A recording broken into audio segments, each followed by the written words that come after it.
Oyez, oyez, oyez. All persons having business before the Honorable, the United States Court of Appeals for the District of Columbia Circuit are admonished to draw near and give their attention, for the court is now sitting. God save the United States and this honorable court. Be seated, please. Case number 21-1738, Jesse P. Goode, appellant, versus District of Columbia, et al. Mr. Carl for the appellant, Ms. Anderson for the appellees. Morning, Mr. Carl. Morning, Your Honor.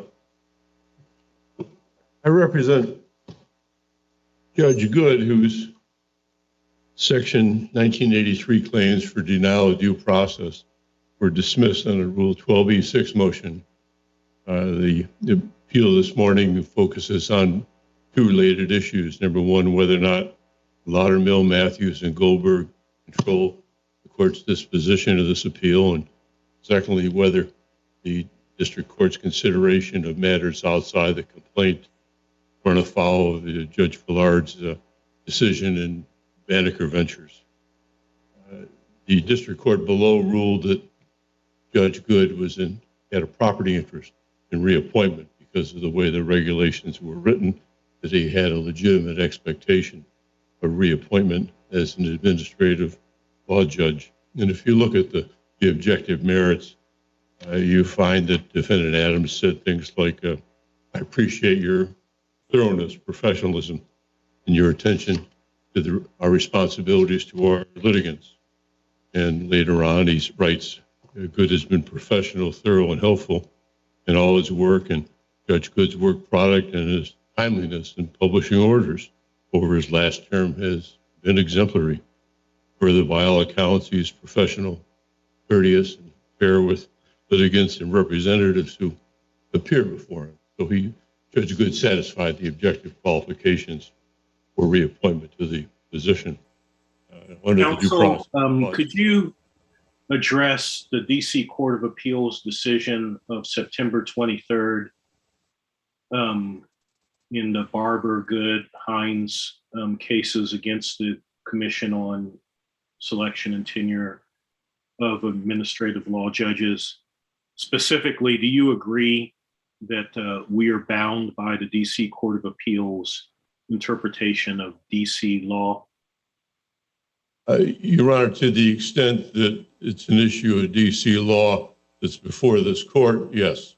To the extent that you're bound by, for example, the de facto officer doctrine as interpreted by the D.C. Court of Appeals, this court is not bound. And in fact, in Andrade, this court took a very different perspective on the de facto officer doctrine, stating that the court should avoid an interpretation of the de facto officer doctrine that would likely make it impossible for these plaintiffs to bring their assumedly substantial constitutional claim. I want to focus on the procedural due process claim, because you don't establish a due process right unless you have a protected property or liberty interest. And doesn't the District of Columbia Court of Appeals decision say that under DC law, you have no right to appeal whatever, and notwithstanding the language of the municipal regulation? And doesn't that eviscerate any property right? Well, as we read the D.C. Court of Appeals decision in light of the due process clause, that the District of Columbia, the cost was required to give Judge Goode due process in making the determination whether or not to reappoint him. The second step of the analysis is whether or not the decision of cost not to reappoint Judge Goode, even though that decision, in our view, violated Judge Goode's right to procedural due process, that decision itself is not appealable, by making cost the final decision maker. But the issue is that, yes, he has a property right, that cost denied him his right to procedural due process as interpreted by the cases from this court or by the Supreme Court, and the issue of Judge Goode's right to procedural due process was not before the D.C. Court of Appeals. The narrow issue on which the D.C. Court of Appeals decided the case was whether or not there was... The Court of Appeals decided that ultimately cost was the final decision maker in that because of the classification as an accepted service employee, et cetera, it was not reviewable in the Superior Court. And so I guess what I'm trying to get at is, if that's the case, then how do you have an argument that the law creates some sort of a property interest protectable by due process based on the municipal regulations, if you can't even get court review in Superior Court based on those same regulations? The district court below decided that Judge Goode had a property interest. He had a property interest in being reappointed pursuant to the regulations.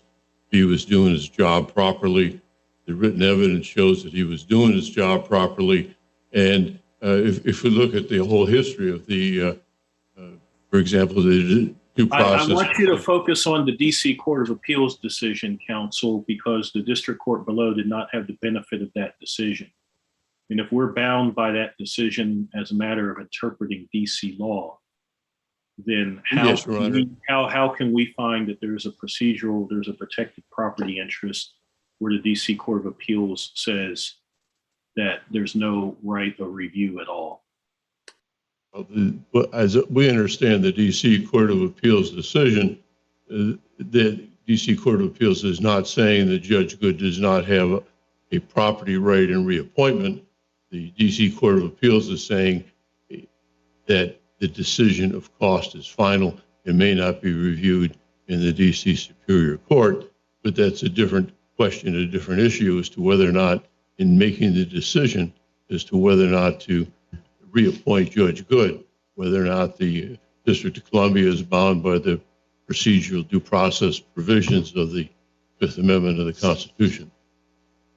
And it's our analysis that there are very strict requirements under the United States Constitution for this process, and one of them is to have a fair opportunity.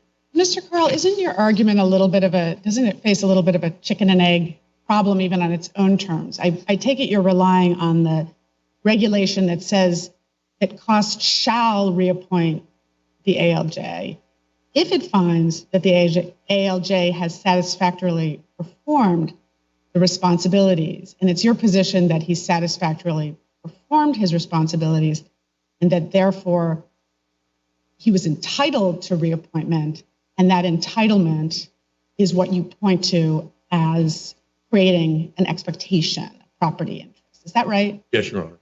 And the difficulty is that what's at issue here is whether he satisfactorily performed the responsibilities. And I take it your position on that is that you would distinguish his performance of the responsibilities of the ALJ role from the kinds of things that are raised in the Adams report, and that those things don't, in your view, go to the heart of the ALJ role.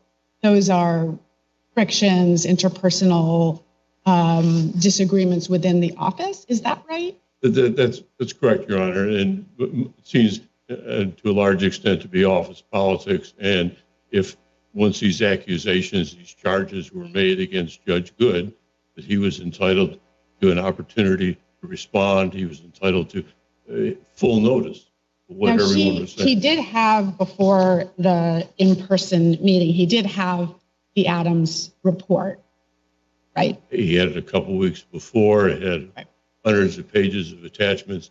He wasn't allowed to cross-examine Adams or any of the other people who provided statements against him.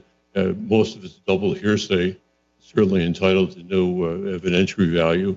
And he was able to read the Adams report, and he was able to give his own version of what occurred in each of those instances, or whether they didn't occur. Is that right? Not really, Your Honor. He only had a very limited opportunity to speak, to tell his story, but he was denied the opportunity to, for example, to put on witnesses or to cross-examine any of the people who made the statements against him. And one of the best examples that comes to mind is Judge Goode's a white guy. Well, they accused him of racist. Well, his wife's African American. If his wife had been able to testify, I expect she would have testified, no, he's in fact not racist. And I didn't see in the record one way or the other. Did he ask to bring any other witnesses other than himself? yes, he did. He asked for witnesses. He asked for the opportunity to put on witnesses. Where is that in the record? I'd like to find that. I don't remember the precise number of the complaint, but the records are in there where his attorney in June of 17, at the end of June, asked for the right to cross-examine and to present witnesses. The response from cost was... Is this after the in-person meeting? Well, this was after Judge Goode got a copy of the report with the charges against him. But before the in-person meeting?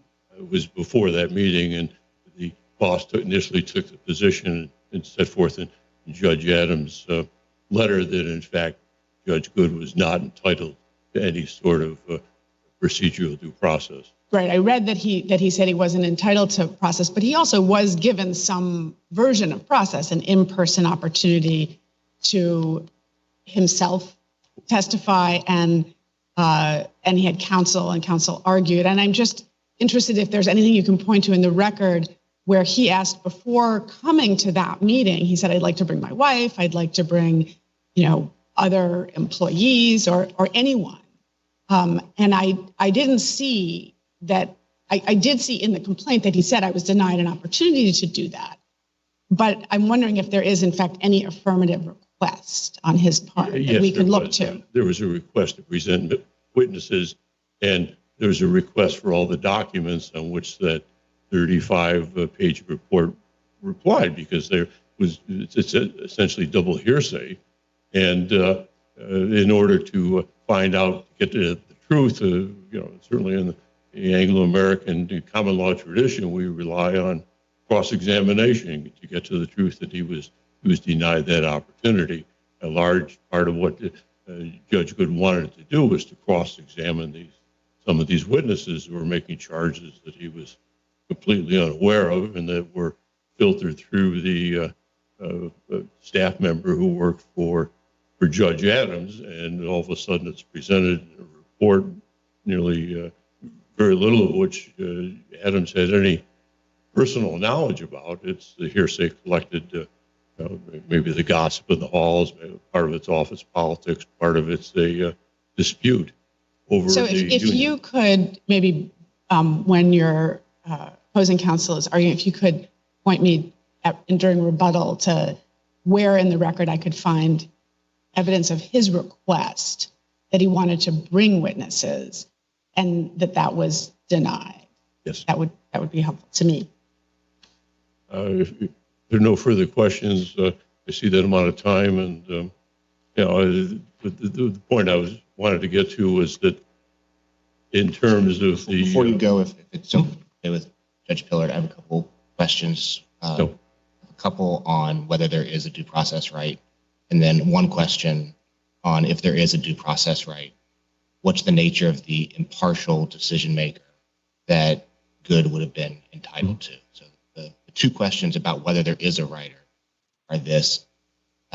We have a case called Block, BLOCH, that talks about how if there's unfettered discretion on whether to hire or retain, then there is no property interest.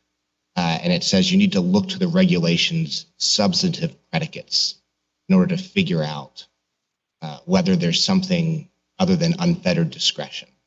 And that's even if a word like shall is in the language. So what would you say were the substantive predicates in DC's regulations that bound the decision makers in this case? I think in this case, it's the use of the word shall and the idea that what the council wanted to do was to eliminate office politics and personality disputes and consideration. If you meet the objective requirements of your job, then you shall. So assume I don't think shall gets you all the way there. What are the objective guidance? What are the limits on the decision maker's discretion, on the three deciders' discretion? Well, then you want to have a reasoned decision based on evidence rather than double hearsay, and certainly that goes to procedure. I'm sorry? That goes to procedure. What are the substantive predicates that bound the discretion of the deciders here? Well, the goal of the organization is to rationalize the process for deciding administrative appeals, and to the extent that the reliance on gossip or double hearsay undercuts that goal, then I would submit that that's a limitation on the discretion. And in fact, the statute's fairly clear. You've got to reappoint within 120 days period. And all the writings from Judge Adams say that he should be reappointed. Okay. What about the DC Code 1609.05? And it says, the government mentions this in its brief, employees in the accepted service do not have any job tenure or protection. Was Goode in the accepted service? My understanding is that as an administrative law judge, he was in a separate category that was subject to or governed, where the conditions or terms for his reappointment were governed by the provision that if you're doing your job right. So your argument is that he was in the accepted service, but this general statement about the accepted service is sort of preempted by a more specific regulation that you. Precisely. Okay. And then my last question goes to assume that I agree with you that he has a property interest and he's entitled to some version of due process and some kind of an impartial decision maker. I wonder at what point do we look to the decision maker's impartiality? And this is what I mean. If the decision maker is biased for an arbitrary reason or a reason like race or gender or something completely arbitrary, then we could say, well, that's not an impartial decision maker. But if the decision maker is partial because the decision maker thinks that Goode was bad at his job, it's conceivable that the decision maker would have formed that opinion before this formal process began, because after all, they've worked with each other for months or years. And it would be odd for a colleague not to form an opinion about another colleague's job performance. So I guess my question is, would you concede that it's not a due process violation if the decision makers here were partial because they had formed opinions about how Goode did his job, even if those opinions were formed, at least tentatively, before this formal decision-making process began? The circumstances here are that Judge Adams had in fact formed an opinion that Judge Goode was doing a great job. But Judge Adams wasn't one of the decision makers. He was ex officio presenting, but he wasn't one of the three. He was there when they deliberated. I understand that. I'm just trying to clarify they were deliberating. I understand that he was there and that he wrote this long letter, but he wasn't one of the three cost members who could vote on this, right? And only one of the cost members was actually legitimately on the board. And when you think in terms of the decision-making process with the group, when you have somebody in there who's influential. When you say legitimately on the board? Well, under the Judge Williams' appointment had expired. Oh, right. And the other, there was only one member of cost, and they're exercising this authority to deny. Right. So that's your point, that nobody was validly appointed or authorized because the terms had expired. Yes, Your Honor. And so in terms of the mix. Well, who's really a decision maker? Who's got the power? And when you have a group process for decision making, I mean, we've all seen this, then there's a give and take, but you can't separate out if one member has perhaps an inappropriate view. All right, Mr. Carl, we've taken you long over your time, but we will give you 2 minutes for rebuttal. Thank you, Your Honor. We'll hear from Ms. Anderson.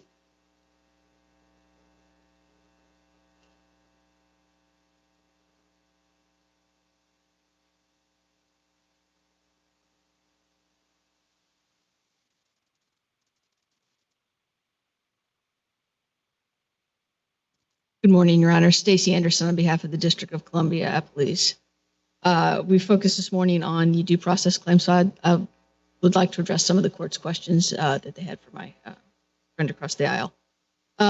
Judge Wilkins, yes, I do believe that the DC Court of Appeals opinion does foreclose relief on the property interest claim. The court focused in that case in part on the fact that Mr. Goode was within the accepted service, and employees within the accepted service generally don't have job tenure and protection. Now, in this case, to be sure, Mr. Goode was in a subcategory of a statutory office holder.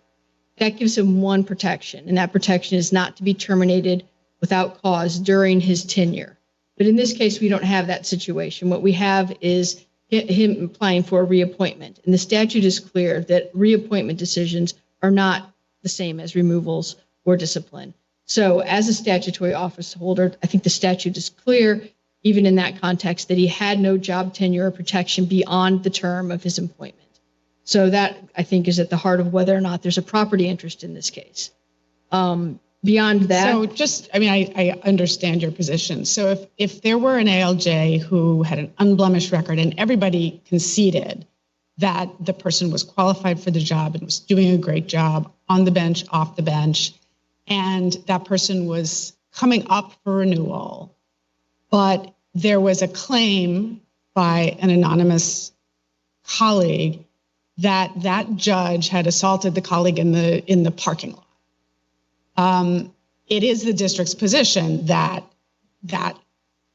individual would have no right to any kind of process to challenge that, simply because it's a privilege to be in the job, and if the cost in its wisdom decided that it wanted to credit that, it could do that. Correct, Your Honor. I mean, again, there's I guess two separate questions are at play here with what you're asking, or two separate points.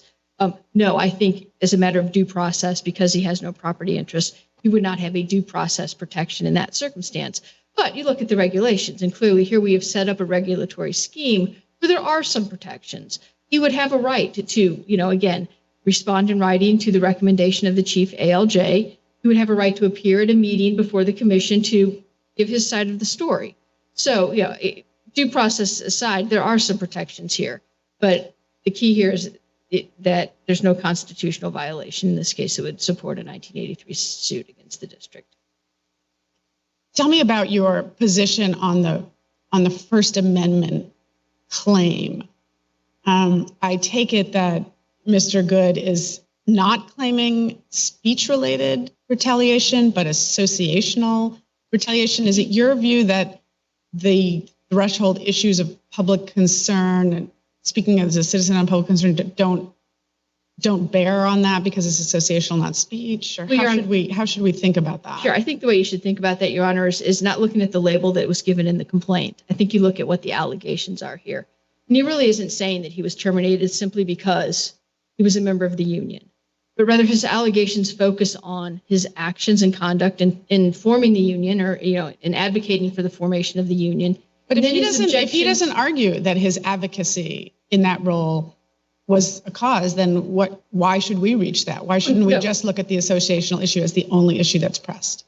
I mean, again, I don't want to give too much away here, but I think if you do look at the complaint, especially with respect to the principal ALJ position that he objected to, that really is a speech-based claim of retaliation as opposed to simply association. Again, if the court wants to cabin the question to whether or not, or to the issue of whether or not it's simply an associational claim, then I think the key to resolving that issue is the fact that he hasn't established causation. And we rely on the Public Employee Relation Board decision as an estoppel, a collateral estoppel to that issue. There, the board squarely considered the question of whether anti-union animus was a motivating factor in Chief ALJ Adams' recommendation not to reappoint, and concluded it was not. And this was after Mr. Goode had a full and fair opportunity to participate in that litigation. That seems extraordinary to me, that we as a federal court would be stopped by an administrative procedure. Did he have subpoena power?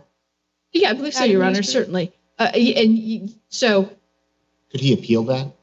yes, they could have appealed that, certainly. Where? It would have gone to the DC Superior Court of, it would have gone directly to the Court of Appeals, I believe. If not through the Superior Court, then the Court of Appeals. And I apologize, I'm not.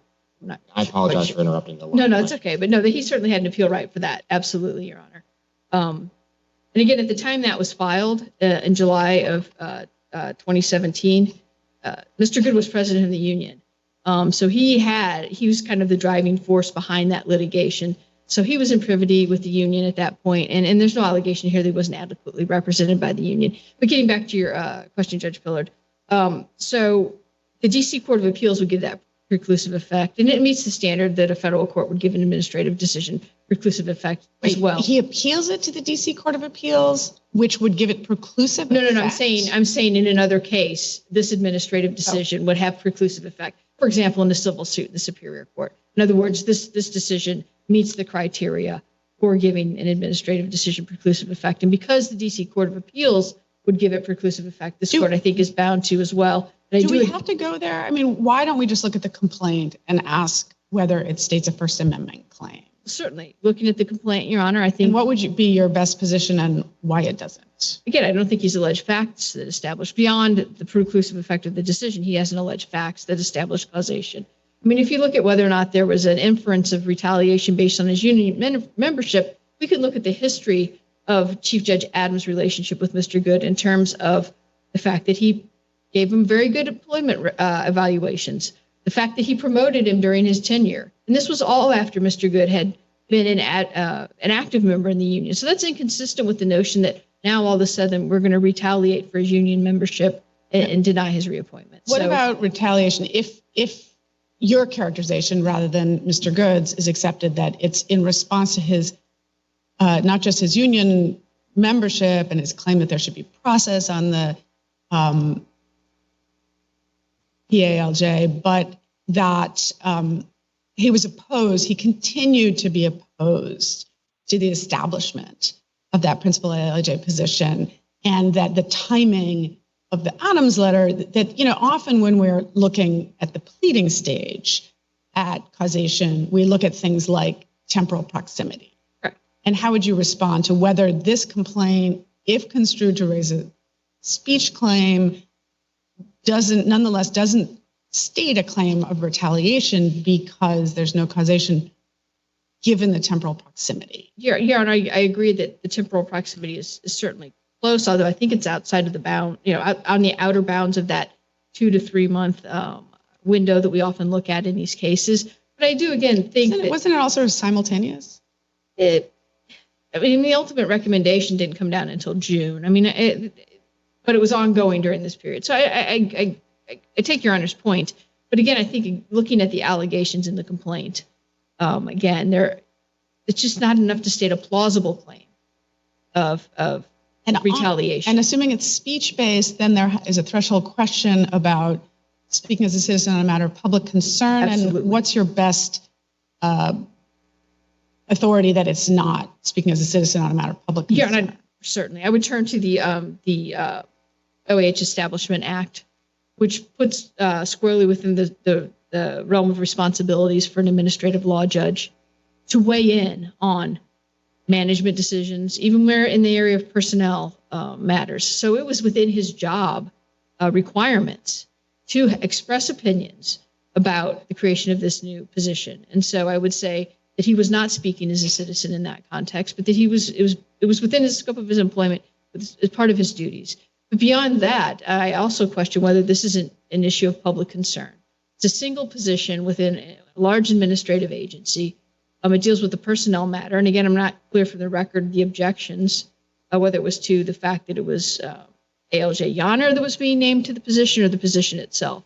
So, all of those things, though, are not within the realm of general public interest. And so I would say that neither of those requirements are satisfied with respect to the speech-related First Amendment claim. And then, Judge Pillard, I just wanted to address one question that you had asked about whether or not Mr. Goode was denied the opportunity to call witnesses. They say in our reply brief that we've conceded that point. And I just want to make clear the district's position. What I've conceded is the complaint alleges that he was not allowed to call witnesses and cross-examine witnesses, as we must do at this stage of 12b6 dismissal. But as a matter of fact, having reviewed the administrative record and having handled the administrative appeal myself, the district does not concede the question of whether or not he called or requested to call witnesses, that witnesses were present other than himself who testified, and he was denied the opportunity to cross-examine witnesses, nor do we concede that he asked that the commission make available certain witnesses for questioning. And I don't believe you'll find in the record, Your Honor, in this case, where that's conclusively resolved. But I just want to be clear, the district does not concede that point. If Your Honors have no further questions, we would ask the court affirm. Thank you. Thank you.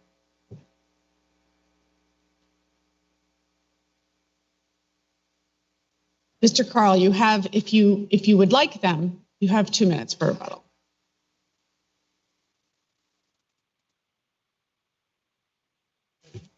With respect to Your Honor's request for citations, citations that we rely on are in the amended complaint 116 and I guess through 123 and then 137 on the question of what requests were made for, for additional due process rights, the right to present witnesses. And, there was also a citation in the amended complaint that Judge Adams said, no, you're not entitled to any procedural due process right off the bat. So that was their initial position. If I may speak briefly to the question of the collateral estoppel, there are two parts to the PERB decision. And what was presented, introduced into the district court was the final decision, but not the hearing examiner's decision. But the point is, first of all, that Judge Goode won a part of the PERB hearing, and he won the part that says that Cost engaged in an unfair labor practice. And so if we're looking at collateral estoppel, then that would be certainly an issue to right, we're aware of that. But your position is that this is not speech-based as such. It's not subject to the speaking as a member of the public on a matter of public concern. It's an associational claim. That's right, Your Honor. And what the district has done in their arguments is they've tried to take what is Judge Goode's union advocacy, his objections to the pre-selection of a specific candidate, his objections to the violation of the collective bargaining agreement, and they're trying to turn that into unprotected speech. And if you take the district's argument to its logical conclusion, then no speech is going to be protected by the First Amendment. And his substantive objection, I know he had a procedural objection at the outset to the creation of the new position because he said that was something that had to be negotiated with the union. And then his substantive objection, as you just said, was to the pre-selection of the particular candidate. That was Judge Yonner? Well, it was the objection to the specific appointment was really a pre-selection issue that was to the selection of Yonner. Of the union contract. And was that a union opposition, or was that Mr. Goode's professional opposition? No, it was a union opposition. The union was opposed to the selection of Judge Yonner. Yes, Your Honor. And so it kind of tied in with that is the discussion Judge Goode has in March and early April of 2017, in which he's told that, well, we might have a quid pro quo if you back down. All right. We've read the record and we're familiar with that. I don't mean to cut you off, except that we are over time. And I think if there are no further questions, thank you, Your Honor. The case is submitted. Thank you.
Case number 20-5203, Cletus Bohon et al., appellants versus Federal Energy Regulatory Commission et al. Ms. Hugo for the appellants, Mr. Solomon for the appellee FERC, Mr. Marwell for the appellee Mountain Valley Pipeline LLC. Morning, Ms. Hugo.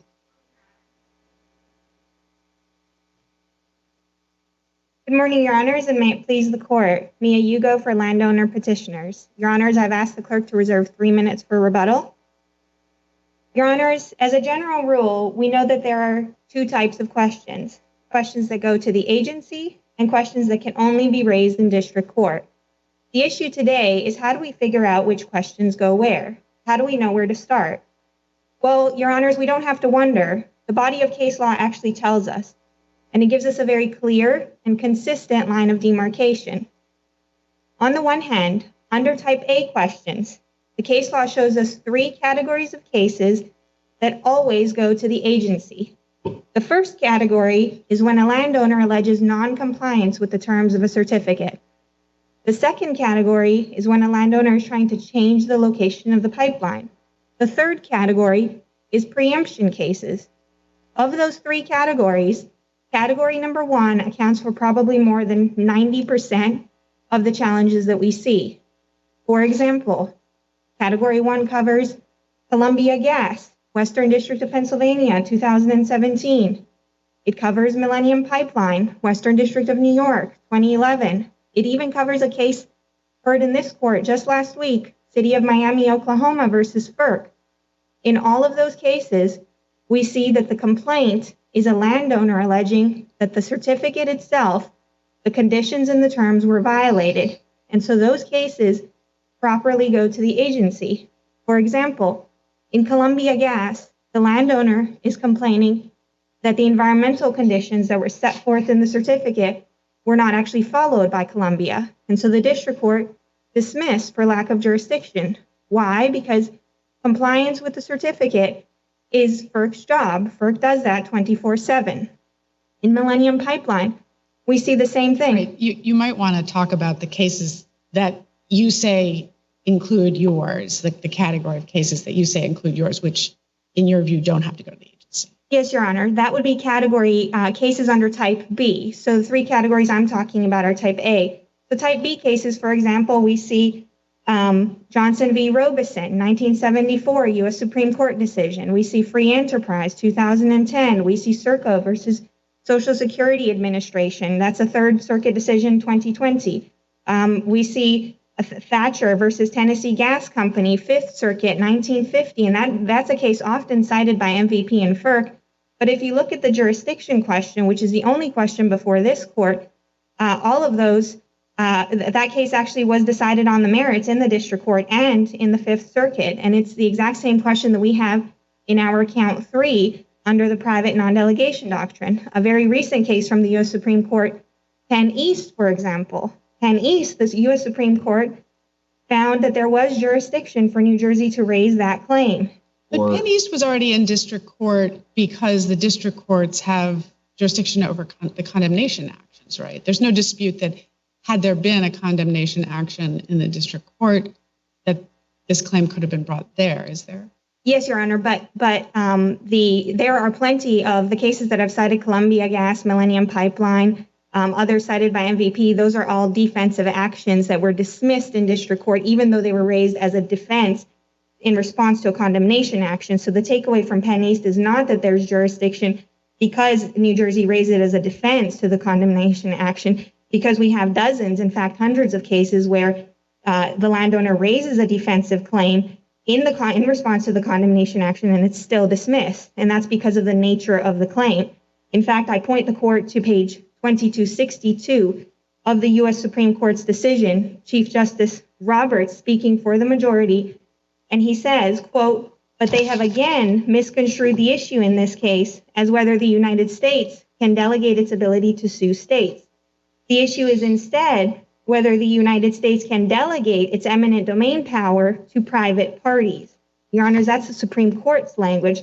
Page 2262, Chief Justice Roberts is saying 2 important points. Number 1, Penn East is about delegation. Number 2, the majority is telling us which kind of delegation. He's saying in that quote, he's saying it's not about the delegation of the exemption to 11th Amendment immunity. It's actually about the delegation of the power of eminent domain to a private party. Right, but that doesn't speak to how and why it's in the district court.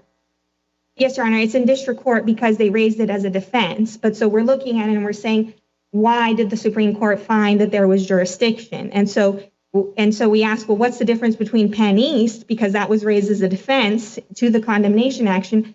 What is the difference between that defensive claim? Why is there jurisdiction there? And why is there no jurisdiction in these other cases where landowners repeatedly raise other defenses? Why are those routinely dismissed?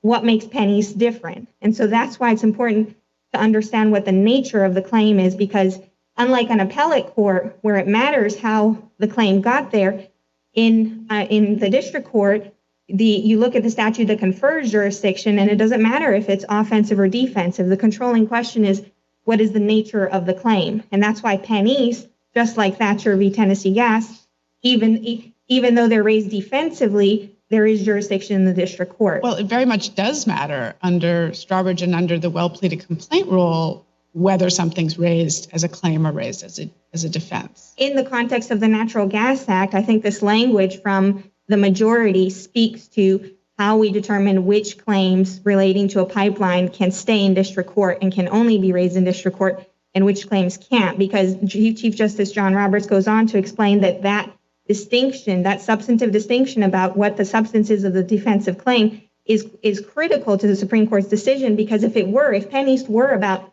the 11th Amendment, if that was the delegation that was important, then the delegation has to be, quote, unmistakably clear. The language has to be unmistakably clear. But because Penn East is about the delegation of federal eminent domain power to a private party, because that's the central question, the delegation language does not need to be unmistakably clear. And that's why that distinction is critical, and that's what makes Penn East different. But moving back to the categories of cases, which are most of the cases that we see. Before you leave Penn East, did New Jersey seek to set aside FERC's order in Penn East? No, Your Honor. Actually, it was a constitutional facial. Your Honor, as I see, my time has expired. I've reserved 3 minutes for rebuttal. Can I? You can continue. We'll give you rebuttal time as long as the judges have questions. They won't use up your rebuttal time. Okay, thank you, Your Honor. Well, so it was my follow-up. If New Jersey didn't seek to modify FERC's order in Penn East, which I agree with you they did not, do you seek to modify or set aside FERC's order in this case? No, Your Honor. Neither New Jersey nor we seek to modify the actual order. And you don't want to set aside FERC's order in this case?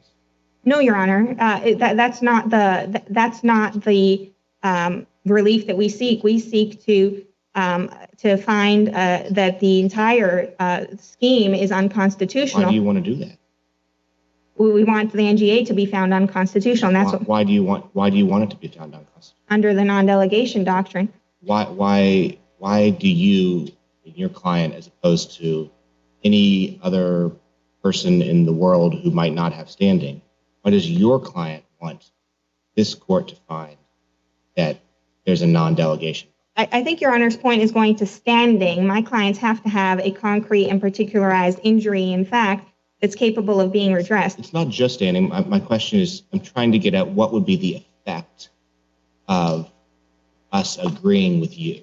And I think the effect of us agreeing with you is that FERC's order would be set aside. No, Your Honor. The effect of this court agreeing with me today is only that my clients get a trial on the merits, a hearing on the merits in the district court. That's the only question today. And that was what happened in New Jersey. And in fact, the rule, we're not seeking to set it aside because as noted by the Supreme Court in Penn East, New Jersey the reason they say it's not like the city of Tacoma is because New Jersey did not run the state court to try to enjoin the Penn East certificate. Well, if you had a trial in the district court, and you won, what would happen? FERC would not be able to issue all certificates in the entire country would be void, but the district court has one. Including the certificate in this? Including the certificate that's affecting our clients, but such would be true as well if New Jersey had won. Are there any cases in what you described in the beginning as category B, where the effect of the case would have been to set aside a FERC order? Pennies, Your Honor. Under category 1, 2, and 3. No. Sorry. So you said category A, not like your case. Yes. There was 3 subcategories. You said category B is like your case. Yes. So I'm asking if there are any precedents in category B where the effect of a successful suit would have been to set aside a FERC order. Well, Your Honor, if the enabling legislation is rendered unconstitutional, then the effect is that all certificates would be set aside, not just your particular certificate. I point, Your Honor, to Delaware Riverkeeper 2018, a decision from this court, and to No Gas Pipeline 2014, another decision from this court. I'm sorry, what was NO gas pipeline? Is that the one you mentioned? Yes, NO gas pipeline 2014, where the DC Circuit Court actually declined to exercise jurisdiction because this court said FERC did not have jurisdiction in the first instance, and therefore the DC Circuit does not have jurisdiction in the second instance. And that was also a claim where those 2 cases, MVP says there were no orders that were involved in those 2 claims, but there actually were certificate orders in both of those claims. And this court said that those have to originate in district court, even though there was an order that would be affected. In Delaware Riverkeeper, they said it had to be originating in district court, but they didn't question its origination in district court. And there they said that was because it was a challenge to the Budget Act. Yes, Your Honor. It wasn't a challenge to certificate orders either in particular or in general? Yes, Your Honor, that's true. It was a challenge arising under the Budget Act, but the point is it's analogous to this case because it's not arising under the Natural Gas Act. And we know what arising under means because I point the court to Johnson v. Robeson, page 367. The Supreme Court defines arising under as meaning the application of a particular provision of the statute to a particular set of facts. So under type A cases, and this maybe goes to your question as well, Judge Walker, under type A cases, the 2 key takeaways are it goes to the agency if it requires factual development and there's an opportunity for error correction. If the agency and the pipeline company can't fix the problem, then it has to go to district court. And that's what we see in Penn East. All right, Ms. Hugo, we'll give you the 3 minutes that you sought to reserve for rebuttal, and we'll hear now from Mr. Solomon on behalf of the commission. Thank you, Your Honors.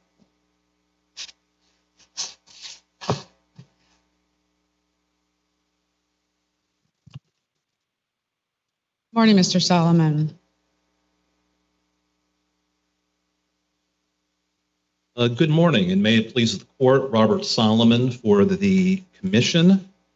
Your Honors, I think I will start with Judge Walker's question. What were the plaintiffs here seeking to do? What was their intent? Were they seeking to modify the FERC order and the FERC certificate? And the district court judge here understandably found, based upon the complaint that the plaintiffs filed in federal district court, that the target was in fact the FERC order and the FERC certificate. The Supreme Court Penn East decision reaffirms that the appropriate inquiry for the court is to ascertain whether the challenge is effectively, and Your Honor spoke about the effect, whether it is effectively a collateral attack on the FERC order and the FERC certificate. And what the district court here, Judge Boasberg, found was that the complaint names Mountain Valley Pipeline as a defendant. Counts 2 and 3 challenge the subdelegation of eminent domain authority to private entities, including Mountain Valley Pipeline. The complaint sought to void ab initio all certificates issued by the FERC, and the complaint sought to enjoin the exercise of eminent domain authority under 15 USC 717F subsection H. Counsel, can I ask you a question about Penn East? In Penn East, could New Jersey have intervened in the FERC proceedings and been a party to a petition in the Court of Appeals and raised its sovereign immunity arguments in the Court of Appeals? I think the answer is yes, but I need to qualify. New Jersey was in fact a party in the FERC proceedings and did petition for review. The various instrumentalities of New Jersey are petitioners in the 18-1128 et al. Case, which is captioned as Delaware Riverkeeper et al.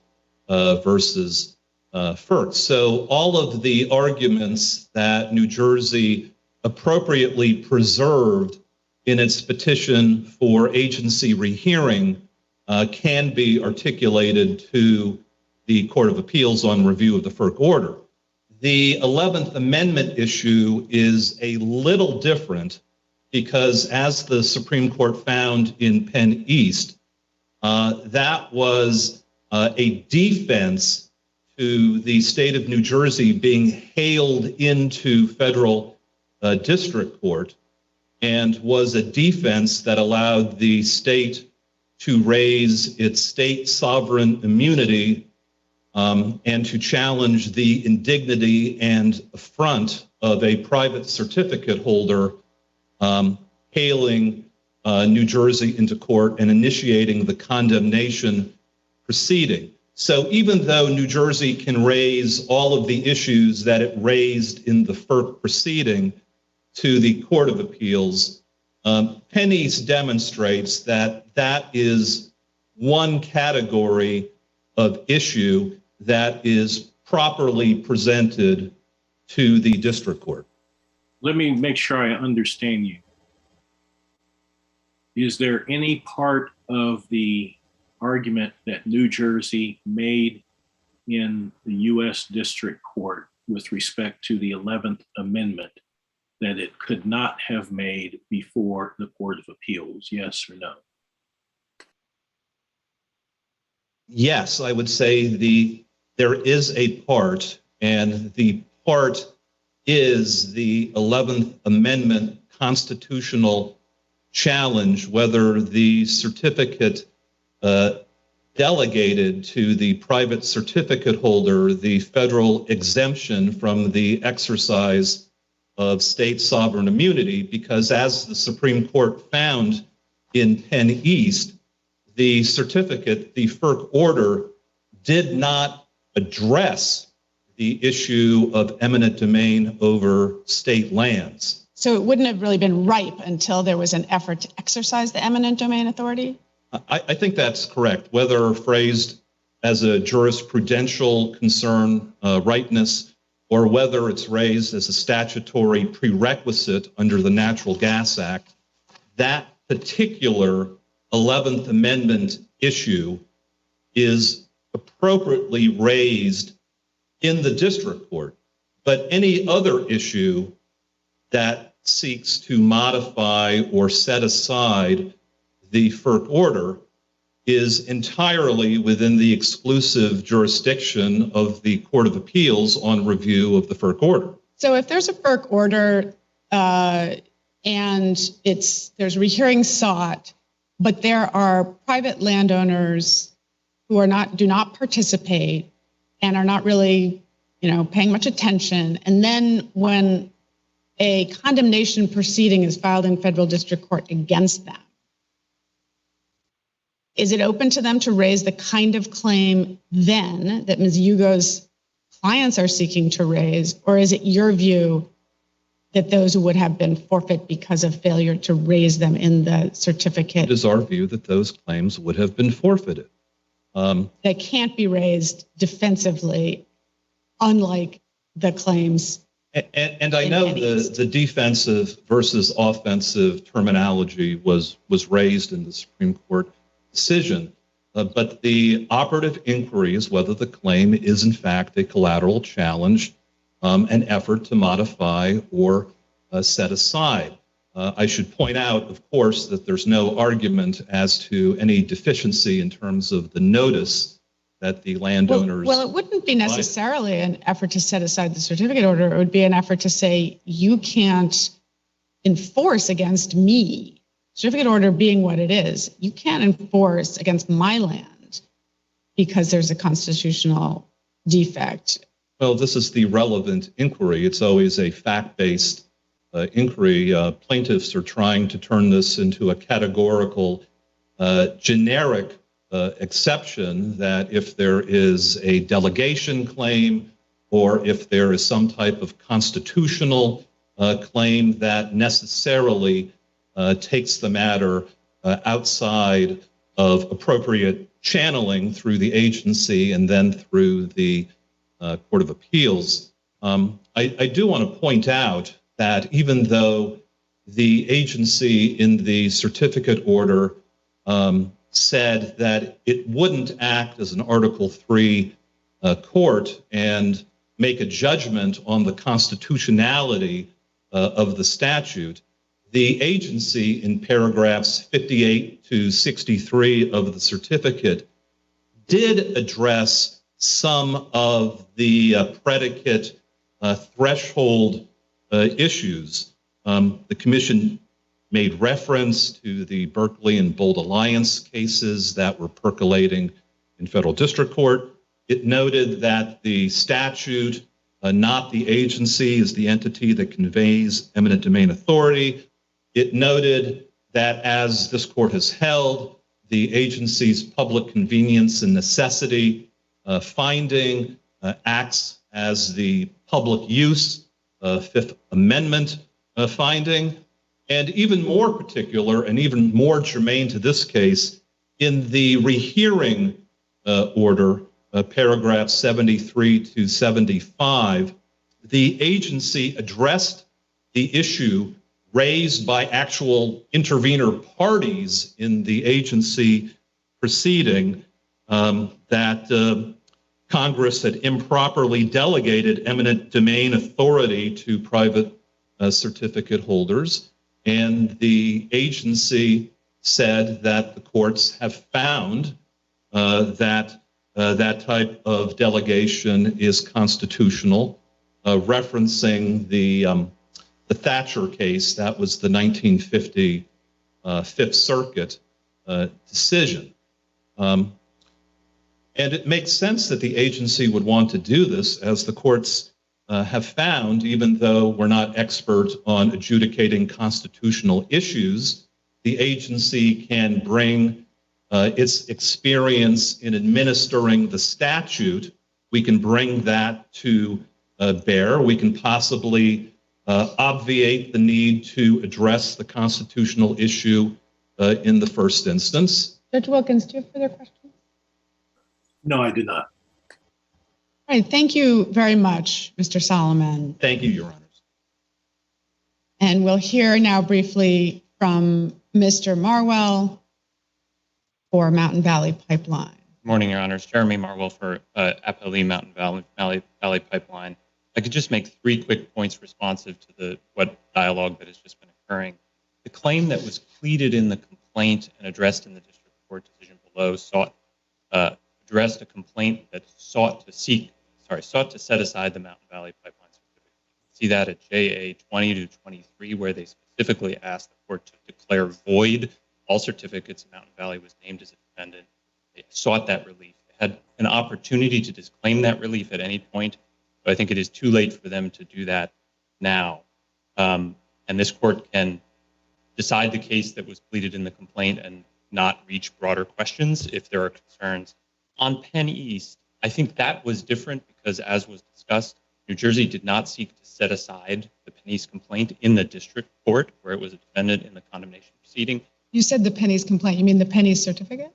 Right, I'm sorry. Did not seek to set aside the Penn East certificate in the condemnation case. In fact, it went further than that. It conceded that for purposes of the condemnation case that the certificate was valid. It also conceded that Penn East had eminent domain authority. It had a very narrow 11th Amendment argument, which was just that Penn East could not be the name on the plaintiff, could not be named in the complaint in executing the eminent domain authority. Not that Penn East could not be named, but that Penn East could not be the named plaintiff in bringing the condemnation case. And they said if the United States or FERC brought the complaint, there would not be an 11th Amendment problem because the state had surrendered its sovereign immunity. So that claim was far away from the certificate. It was not tied up with the Penn East certificate. in the way that the claim here is, where they named a specific certificate holder and sought relief against that certificate. What about Delaware Riverkeeper? Isn't that a claim that actually could have been brought through the agency? Well, the way this court analyzed that claim in the no gas pipeline case and Delaware Riverkeeper was that it was collateral to the dispute about the certificate, because they were just talking about the funding structure that was set up in the Budget Act. And this court, I think we have to take those cases understanding the way this court identified the claims. And the court said, we view that as, I take it to be essentially wholly collateral to the dispute about the certificate. These claims are not that, again, because most obviously they seek to set aside the Mountain Valley certificate. But stepping back and looking at them, are they really wholly collateral? I mean, couldn't those same issues have been raised as an objection in a particular case? That the funding structure created bias, that therefore there was a sort of a pro-pipeline energy, and that meant that particular landowners were more likely to be, bulldozed, and therefore that should have been raised in that context. Standing, interest, why do we care about? One could imagine an as-applied bias claim that in a particular proceeding, the decision maker showed bias. The way this court... Or both, that it's facially, it's inviting that, and it's happened in our case. I mean, that's often we have both. Right. I think the way this court described the claim in Delaware Riverkeeper, it used the word structural bias. And so the point was, it was not something particular about the proceeding, the FERC certificate proceeding. It used the word structural bias because the claim was focused on the funding structure that was set up. It was Although to be fair, Ms. Hugo characterizes the claim here as a really structural claim. I mean, about the delegation of authority. I think the way the claim is characterized in the complaint, which seeks specific relief against a particular FERC certificate, and each of the substantive complaints, I mean, I take the point that there is something structural about the non-delegation argument. They say that public convenience and necessity words in the Natural Gas Act are not an intelligible principle to guide FERC's discretion. But the count ends by saying, and therefore you need to void the certificate. And we're not going to see that if we go back and pull up the complaint in Delaware Riverkeeper. Well, so I think to be fair, the complaint in Delaware Riverkeeper, which I looked at, was fairly wide-ranging. And in the district court in that case, arguments were made that there might be as-applied claims and facial or structural claims encompassed within the language of the complaint. I read the district court decision there, and this, more importantly, this court's decision, as saying that the court understood itself to be resolving the structural claim. And the arguments were made in district court in that case that if there were as-applied claims sort of encompassed within the complaint, that those were collateral attacks on the certificate and needed to be channeled through that process. I apologize. I think I interrupted you. You got up and said you had 3 points, and I think I derailed you. If you very quickly want to address... I'd rather answer your question. If you very quickly want to address any remaining points you have. The third was to respond to your question about whether if a landowner lacked notice, could they raise these claims in a defensive posture in a condemnation case? I mean, first, I think there are no claims about lack of notice here. JA 117 and JA 122 is a listing of all of the notice and actual participation that these landowners undertook in the Mountain Valley certificates. They were aware of it, and they actually participated. They just chose not to intervene. But I think the basic line is we agree with FERC that if it is a collateral challenge to a certificate, that cannot be raised in a condemnation. All right. Thank you.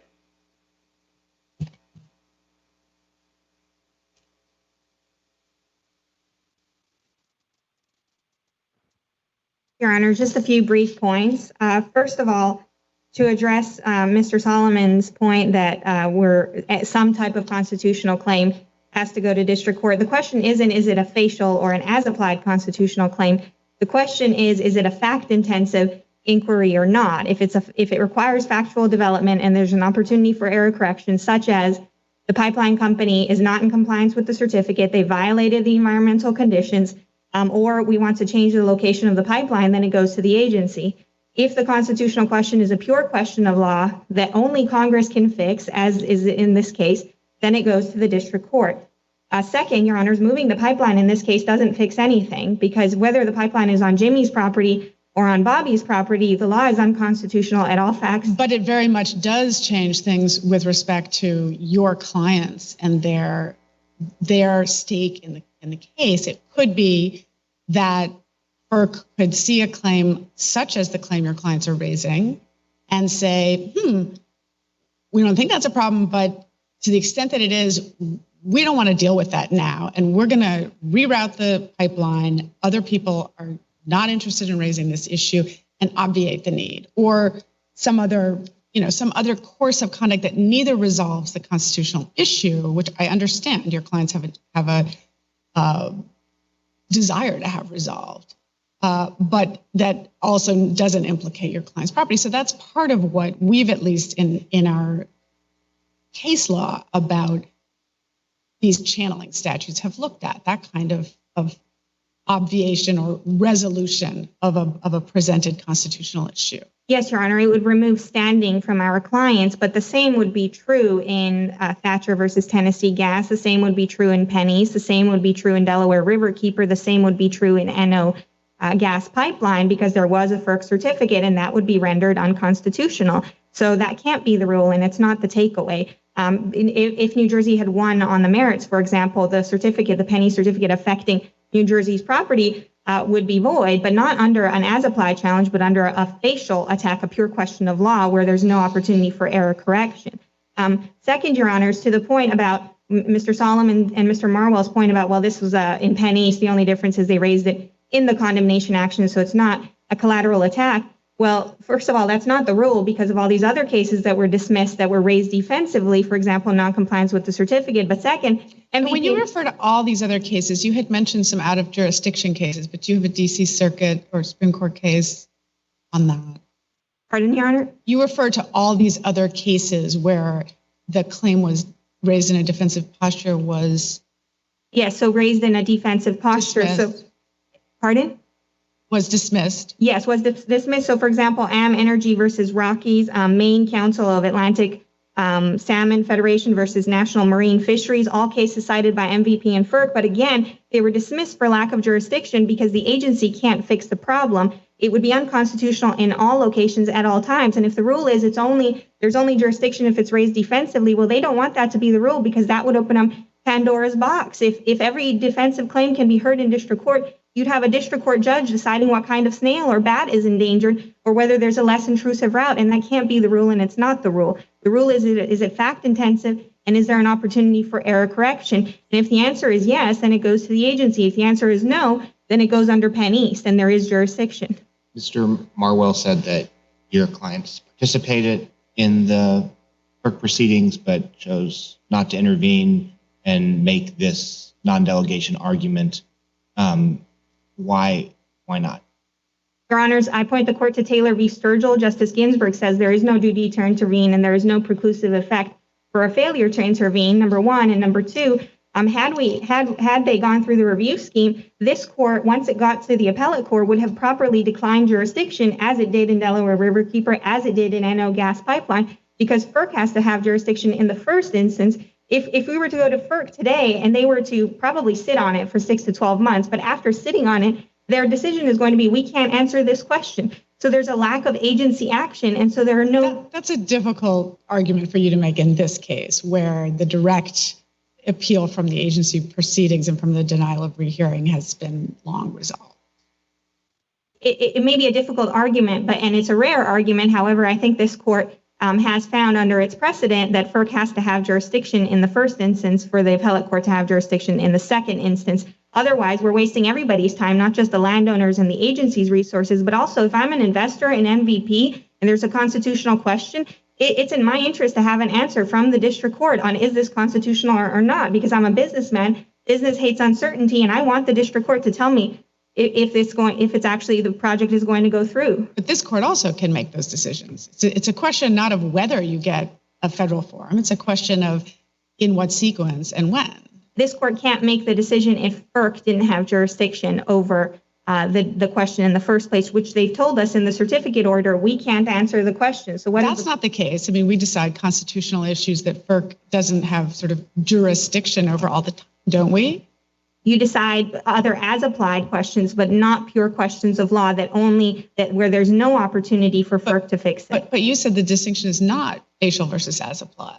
It's not, because that line is hazy. That is a general rule. What is your distinction, just succinctly? The distinction is if it's a fact-intensive inquiry where there's an opportunity for error correction, then it's under type A, and that covers all of the cases where a landowner is alleging noncompliance with the certificate or where you want to move the location of the pipeline. So Berkeley, for example, they referenced that in their argument. That was an argument that said there's no public need or public benefit in this particular location, but they're not saying in Berkeley, they're not saying the certificate can't ever be valid under any facts, which is what we're saying. They're instead saying there's no public need, there's no public benefit in this particular route. And so again, we see an opportunity for error correction because the agency can move the location of the pipeline, or they can add taps where there is public need. And so that would avoid the constitutional question altogether. In our instance, there's nothing they can do to fix the problem.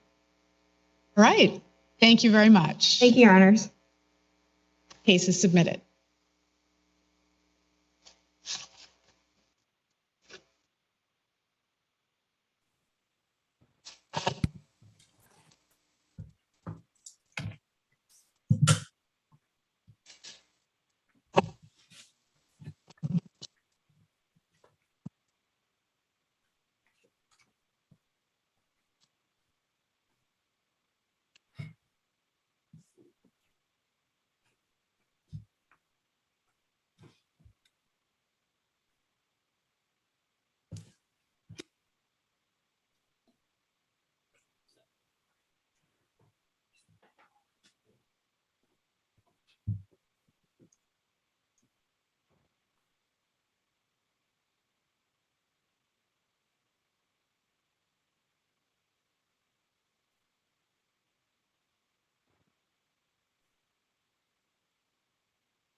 Case number 21-1087, Tyler Brennan and Race Day Quads LLC petitioners versus Stephen Dickson, administrator, and Federal Aviation Administration. Mr. Ruprecht for the petitioners, Mr. Ross for the respondents. All right, Mr. Ruprecht, you can proceed when you're ready. Thank you. May it please the court. I'd like to reserve 3 minutes for rebuttal, please. My name is Jonathan Ruprecht. I am the attorney for the petitioners. I am also a commercial pilot and flight instructor. Today, we ask this court to vacate the FAA's rulemaking and send it back to them. 2 reasons why. 1, the regulations are a violation of the Fourth Amendment. And 2, the rulemaking, it was arbitrary and capricious because the FAA failed to respond to many significant comments. As to the first point, the Fourth Amendment violations. People have a reasonable expectation of privacy in their backyards, and remote identification allows for law enforcement to track individuals in their backyard. In the United States Supreme Court case of Caro, the United States Supreme Court held that law enforcement monitoring a beeper inside of a person's home required a warrant. With remote identification here, law enforcement without any warrant, and it's completely unlimited, are allowed to track an individual in his backyard. Wait a minute, Mr. Ruprecht, you're getting a little bit ahead of the rule. The rule does not create any authority for law enforcement to access any. The rulemaking was specifically done in such a way so that there is no, it allows for anybody with a wireless electronic device, such as a phone or a laptop, to be able to actually receive the information that's broadcast. So it's public as well as law enforcement. So the states, the federal agency, law enforcement agencies, as well as the local law enforcement agencies could all receive this information. You say could, but isn't there a need for some further authorization, enabling? I mean, they're requiring the drones to have this broadcast capability, but they're not opening access to the results of it under this rule, are they? Well, how it's written is that an individual flying in the airspace of the United States is, and especially in a person's backyard, is going to have only two options. You only have to do a standard remote identification aircraft, or you're going to have to retrofit it with a broadcast module ID. And that information is going to go out, and then law enforcement can receive it. There is no middleman. There is no FAA that needs to be in the middle, or court. It's just completely warrantless and unlimited in the ability. Counsel, the rule says that there has to be a system of records notice promulgated before the data is. It appears that the system of records notice would even apply to the FAA's use of the data, but it would certainly apply to use by any other government agency. And that system of records notice hasn't been promulgated yet, right?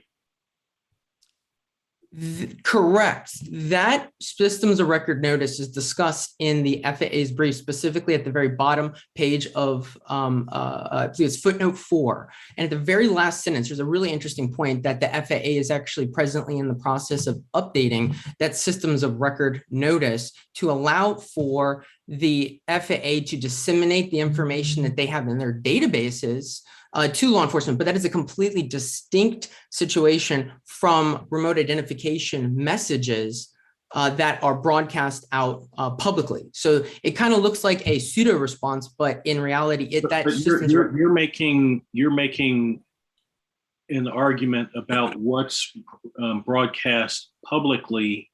That is broadcast without identifying information, correct? Of the operator.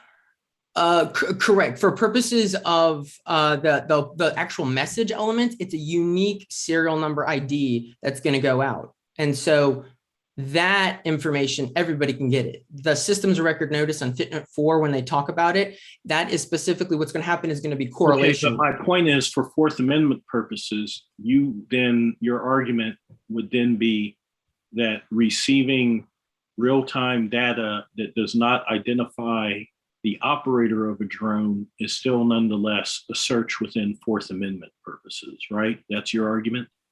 Yes, Your Honor, because specifically, even if the law enforcement did not have was not unable to actually real time right then and there actually log that information into the databases and actually see the airman record, specifically what we've indicated in the addendum, you can see that there's medical records that are actually indicated there. We can see people's eye color and their weight and their hair. So setting aside they didn't have access to that, it allows for the logging and aggregation of this data. And then all you have to do is just pair it up. Public property records. Now I know exactly who lives there based upon public records. And I've seen that unique serial number. It's not randomized or anonymized. It's a unique serial number that traces around across the United States. You log it, and then you can go back and actually search the archives. So yeah.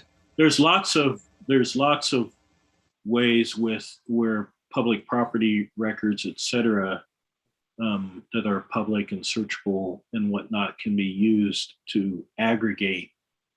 But what's your best authority for the proposition that once law enforcement performs such aggregation of public information, it becomes a search?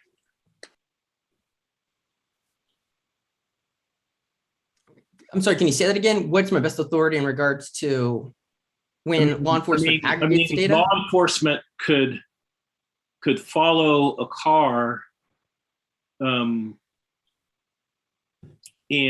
then see that it stops at a particular, in front of a particular house, and the person goes into that house, and then they can look at property records to determine who owns that house. But that doesn't make all of those observations a search, and does it? I think you're primarily getting into an interesting point there in regards to the observation of one individual at one particular location and what law enforcement could observe at that one instance, right? So this is much more voluminous and persistent. It's primarily going back to what was primarily discussed in the Maynard case at the DC Circuit, where it's the whole of the movements, that an individual has a reasonable expectation of privacy in the whole of their movements. But that's also a distinct issue from a person having a reasonable expectation of privacy within their own home. And in the Caro case, they did track that beeper in the can through multiple houses, but Caro, at his house, that was for a short period of time. While remote identification, this is unlimited and unwarrantless. There's not an end to this regulation. It's just persistently in effect. Mr. Ruprecht, I understand that you reject the analogy to a license plate, but just for purposes of probing your initial set of points, a license plate is visible to the public, and when paired with other information, you could find out a lot about a person. You know, who it is, if the car is parked in the driveway, who the person is who owns the car, therefore, are they visiting that person or are they the homeowner? But the key there is that the public doesn't have unfettered access through that number to the further private information. And my understanding is that this rulemaking similarly doesn't open the door generally either to the public or to law enforcement for the information associated with the remote ID. Am I wrong about that? So there are two aspects here. There is the broadcast elements from that are required by regulation. That's a unique serial number, and then it gives the lat and long. The other issue that Judge Wilkins was bringing up in regards to the FAA databases, which the FAA is also updating the systems record notice for, that is the databases that the FAA has for example, if you go and obtain a remote pilot certificate or a medical certificate, it puts your birth date, your age, your weight, your hair color, all of that information. And so those are kind of two separate distinct points. So just but I take it your objection is to the public or law enforcement's ability to put those two pieces of information together, to use the public-facing unique identifier to access personal information in a database. That's your concern, your privacy concern. It's not just that there's a unique identifier being broadcast. Well, actually, the unique identifier, that's actually the most dangerous portion, and that's what's publicly available. And so as long as you can have that and aggregate that over time, all you have to do is figure out matching those up, and you've identified this individual over a really long period of time. And I see my time's about to potentially get up here. Do you guys have any questions? No, thank you. All right, thank you so much. We'll hear now from Mr. Ross.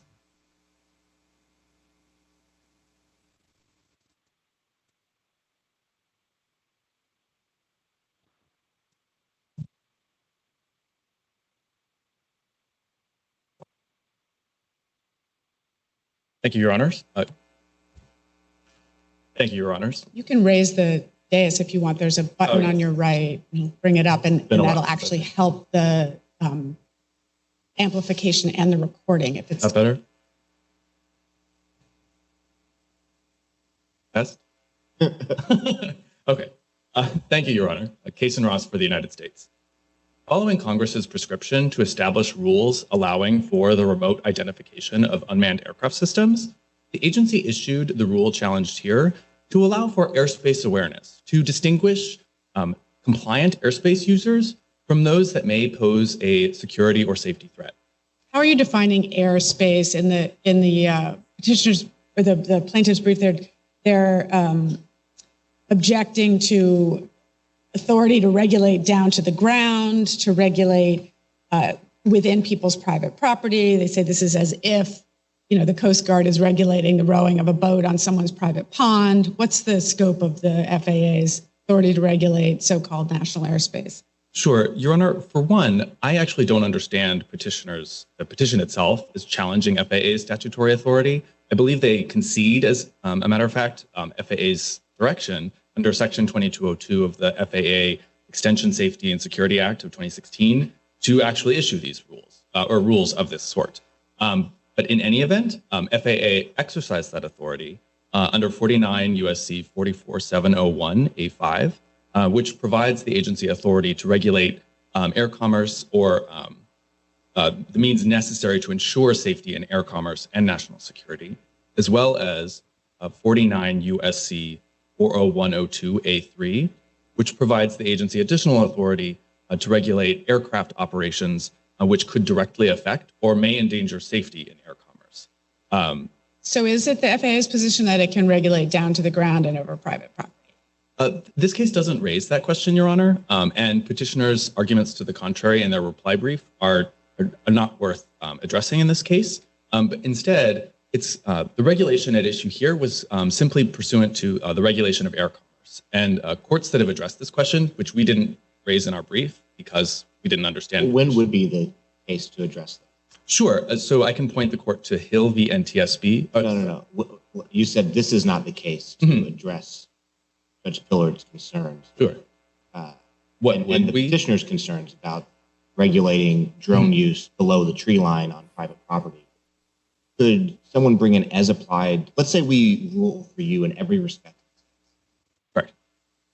Down the road, could someone bring an as applied challenge on Fourth Amendment's ground to the FAA's tracking someone's use of a drone on their own property, particularly when the drone is on the property below them? Certainly, Your Honor. And there's nothing in the rule that would foreclose that sort of challenge in some sort of defensive posture. Courts adjudicate motions to suppress all the time on Fourth Amendment grounds. No, we're not talking about a motion to suppress. And let's suppose that there's just no enforcement action at all. So it's not even a defense to an enforcement action. It's just that somebody a year from now buys a drone and they want to just use it on their 100 acres in the country. And that's the only place that they want to use it. And they don't want to have to transmit their remote ID data to the government. How can they bring that challenge? I think at that juncture, Judge Wilkins, absent any other government action, they wouldn't have the ability to do so. Congress has channeled FAA's or challenges to FAA rules to be within the 60 days the rule is promulgated. So unless the agency takes some sort of enforcement action against that ranch owner, I don't believe they would have any ability to challenge it a year from now. Then what is the government interest in obtaining remote ID data from a drone that's operating entirely on one's property? Because, Your Honor, it's easily foreseeable for the drone to be operated outside of that person's property. For a drone to traverse a fence line to an adjacent property owner's space is very foreseeable. An anecdotal example might be illustrative and helpful in this circumstance. In 2015, I'm told that a very sophisticated drone operator was piloting his drone in Gallery Place, just a few blocks from here, and a quick gust of wind caught the drone and took it to the White House lawn, completely out of his control, and he was unable to keep the drone from essentially creating a national security risk. Additionally, the rule itself is forward-looking. I think there are many. So your argument, just to cut to the chase, is that Sure. even if there is no government interest, or the government interest in obtaining data for a drone operating entirely on one's property, is that the person may not continue to use the drone solely on their property. And so for that reason, you can't just kind of turn on or off the location, I guess, technology. It has to be on at all times unless you're in one of these FAA authorized identification areas. That's correct, Your Honor. There's nothing for FAA to preclude a drone user from using his device absent his property, similar to a vehicle license plate, for example. If someone is, there's nothing local law enforcement can do to foreclose someone from using their vehicle, which is perhaps not covered by a license plate, outside of their property. But their regulations exist requiring license plates to provide for safe identification of those vehicles on the roads. Let's say I don't think that's a good enough reason. You have a second? Let's say I don't think that the concern that someone on, as Judge Wilkins said, a 100-acre farm, or we could imagine it, 10,000 ranch, might, in the middle of that ranch, somehow accidentally fly the drone 5,000 acres the wrong way over a property line.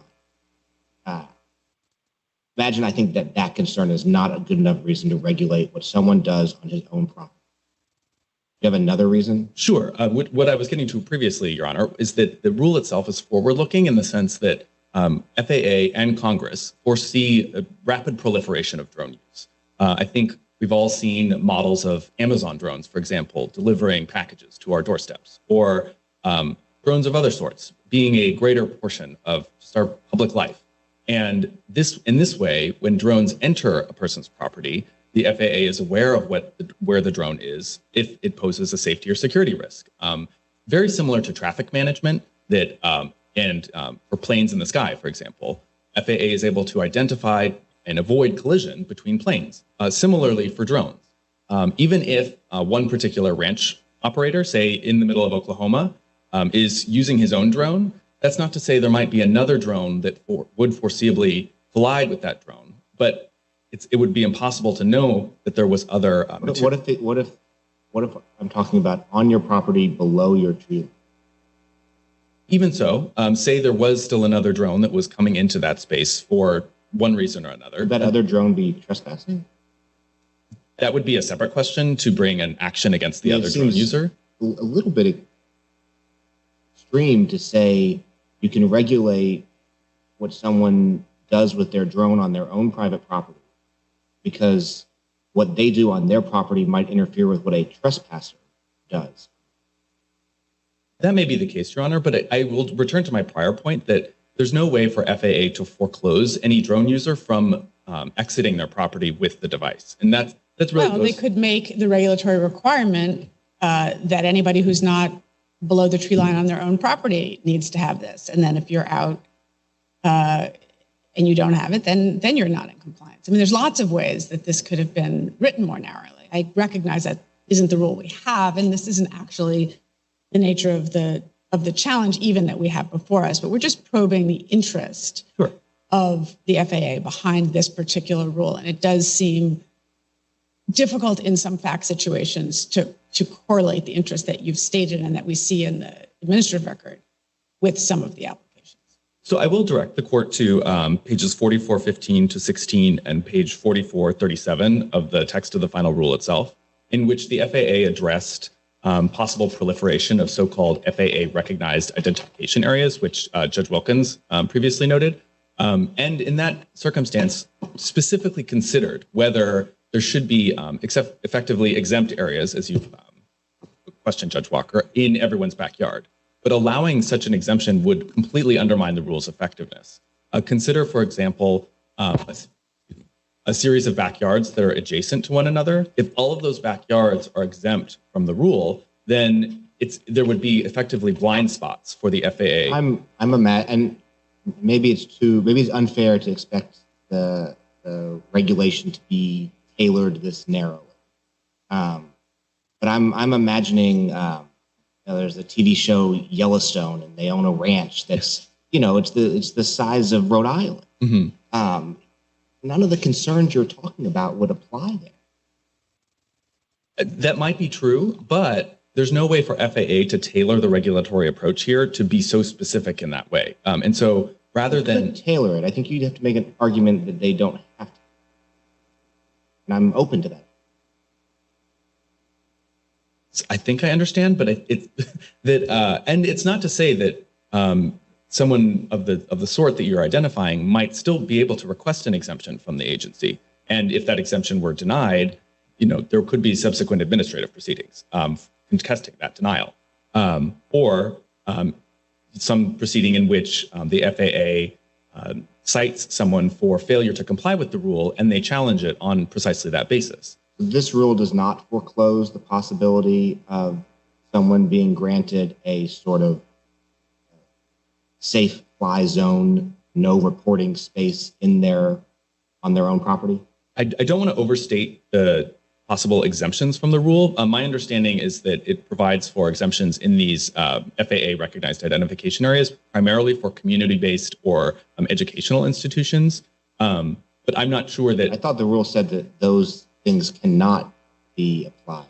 Oh no, those exemptions are still available. So for someone's private property. That I'm not. That's what I'm saying. I don't want to. And there are not overstate very many of those. That was the commenters were concerned there were not very many of these Correct. FAA recognized identification areas. So, but is there? You said there might be some process for an individual getting an exemption if they had. I'm not aware of that. I don't want to overstep, but it's certainly feasible. I think or foreseeable that were the FAA to bring an enforcement action for someone's failure to comply with the rule, the response would be, I'm not going to broadcast my identification when I'm on my 100-acre ranch. And that's not foreseeably within the context of the rule, and FAA could consider that defense in the normal course. That's obviously far away from the nature of the challenge actually presented here, which it sounds all agree are squarely within the agency's statutory authority. I see I'm over my time, but I'm very happy to answer any of the. I have some more questions. Absolutely. So, with respect to the remote ID data and the operator data, can people within the FAA right now that the rule is effective access that data in real time? So in other words, be able to see the data transmitted by the drone and then access the FAA records to match that with an operator. Can that happen today? I believe so, Your Honor. And the government did not raise a ripeness argument with respect to the petitioner's challenge. But that can happen today, even though a new system of records notice has not been promulgated, right?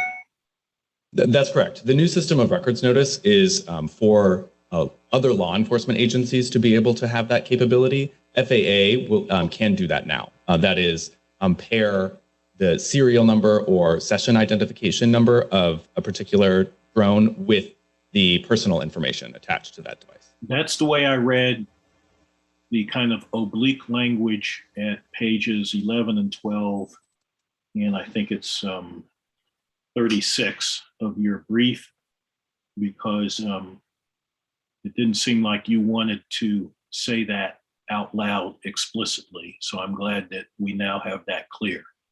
So now that we have that clear, isn't that a search within the meaning of the Supreme Court's decision in Cairo? No, Your Honor, because the Supreme Court made clear in Cairo that there's a salient distinction between attachment or installation of a device versus the actual monitoring of the device. But you just told me that the device can be monitored today by the FAA.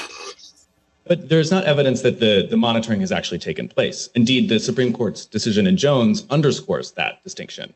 That is, the Supreme Court made clear in that case. Why in analyzing a rule that gives the government the authority to do that, do we care whether we have evidence that it's taking place or not?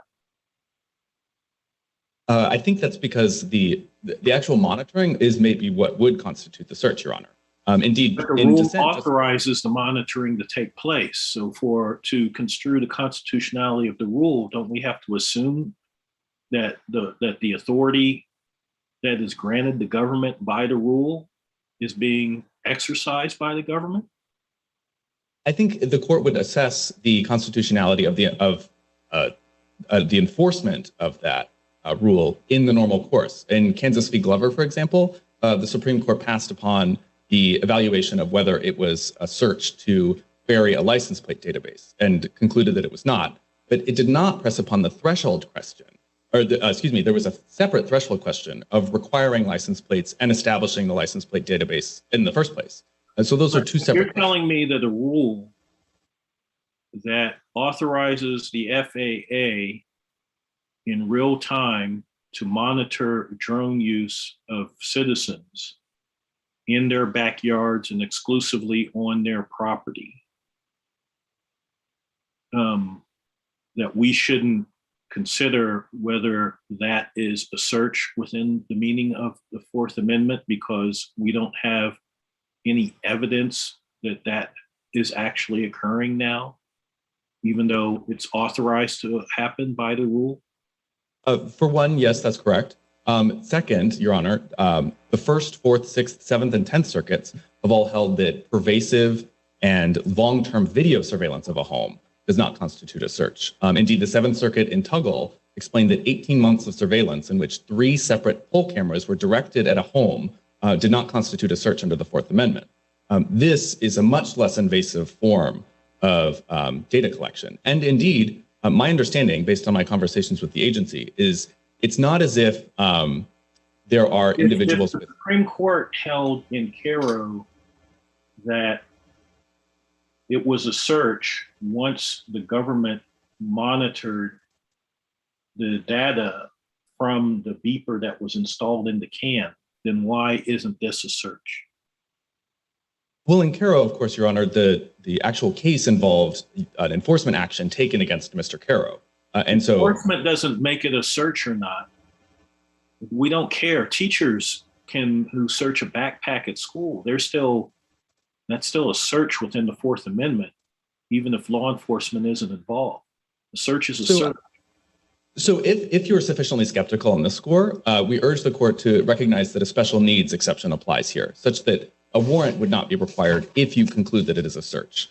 Tell me why I shouldn't conclude that it's a search under Cairo. Sorry, Your Honor. I was taking our disagreement on this score, and I wanted to understand you have the fallback position of special needs, but tell me why I'm wrong about Cairo if that's what I'm inclined to believe, that it's a search under Cairo. I guess I will reiterate the distinction in Cairo between the installation and subsequent monitoring. Well, the question is whether an individual has an expectation of privacy. I would assume, I would trust that the FAA is looking at the information it's getting, because that's the point of having the system in place. If there's somebody who reports that there are drones, hovering outside their bedroom window, you would assume the FAA is going to look, well, who's flying that drone? And so then the question is, does the person who's flying that drone have a reasonable expectation of privacy in either the location of the drone and or the location of the drone operator? And I took it in your brief that your position was no, that they did not have a reasonable expectation of privacy, notwithstanding, for example, Cairo, Carpenter, Jones. And I guess that's the question that I think that Judge Wilkins, although he can press his own point, is probing. Why no reasonable expectation of privacy here? Sure. So there's also the threshold point, Your Honor, that the 5th, 8th, 10th, and 11th circuits have said that there is no reasonable expectation of privacy in the location of a plane. That is true whether you are a passenger or pilot of the plane.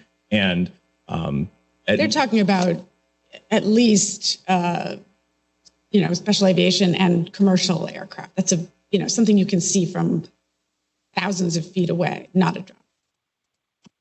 Depending on the circumstances, Your Honor, you would be able to see a drone from potentially thousands of feet away, depending on the size of the drone. But additionally, the Supreme Court held in Knotts that there is no reasonable expectation of privacy with respect to your public movements. And so both of those doctrines intertwine here, such that you do not have a reasonable expectation of privacy when you avail yourself of public activity. And so that is why there's no search here. I think to return to Cairo is that my understanding is that the simple monitoring absent subsequent enforcement action would not present a search at all. And because there's no actual law enforcement action taken, then there's no ability to raise a Fourth Amendment claim, so far as I understand. And is that because you think they wouldn't have standing? The violation of privacy is a violation of privacy, even if no sanction attaches to it. And if everybody who works at the FAA knows all kinds of things about, you could station somebody on my front porch. The letter carrier could stand on my front porch and look in my front door window all day long. And the fact that I'm not being, prosecuted for whatever activities going on inside doesn't mean I don't have a privacy claim. I don't know. I think that you're confusing maybe the opportunity to raise an objection with the existence of the search in the first place. And I'm just not sure why it would be limited to an enforcement action if the FAA is in fact getting information through the remote ID program. You have to answer the question whether there's an expectation of privacy in that information, enforcement or no. Mm-hmm. I suppose we're confusing two separate questions here, Your Honor, which is that whether the rule itself violates the Fourth Amendment versus Fourth Amendment standing doctrine, which is, I apologize if I confused those. Right. In terms of the petitioner's claim that the rule itself violates because it gives access to law enforcement, there I think the rule itself does not yet. And then in response to Judge Wilkins' questions, you acknowledged, but the FAA, in its sort of enforcement role, it does have access to the information. It can pair the remote ID information with more personally identifying information. And that's something that this rule authorizes. That's correct. And so to the extent that that's what is out there in privacy terms, the question there, I guess, is does that infringe any reasonable expectation of privacy? The fact that all of FAA or some people in FAA with some privacy protections do have access to that. Correct. And your response to that is? It's still not a search because the availability of that data does not infringe a reasonable expectation of privacy for the number of reasons that I've said. The location of an airplane, your public movements, the fact that the Supreme Court said in Kansas v. Glover that running a license plate itself, so basically what FAA would be doing with the drone data is not a search. And if you disagree on all of those scores, we do have the position that, or suggest the court deny the petition on the basis that their special needs apply here, such that right now there's no way for FAA or its security partners to identify drones in the air. And this particular mechanism is. Let me ask one question, but it's with apologies. It's a bit of a long windup. Sure. It's going to end with this question: what do you want me to do? Great. Now, assume I think that this rule does not violate the Fourth Amendment in 99.9% of its applications. Because although Carpenter and Jones carved out some, I think, still narrow exceptions to this general rule, there is, I think, a general rule that what someone does in public is not private.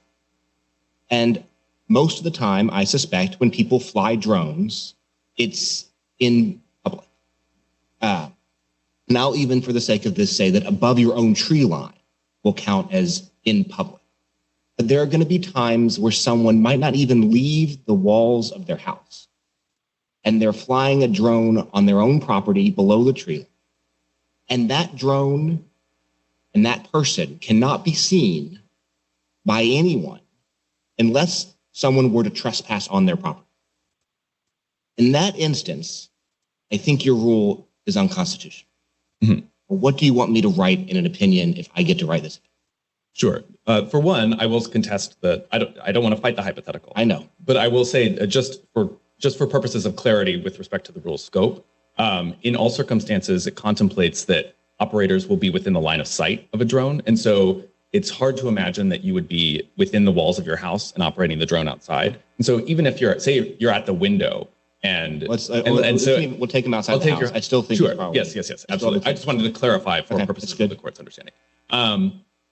My understanding is that the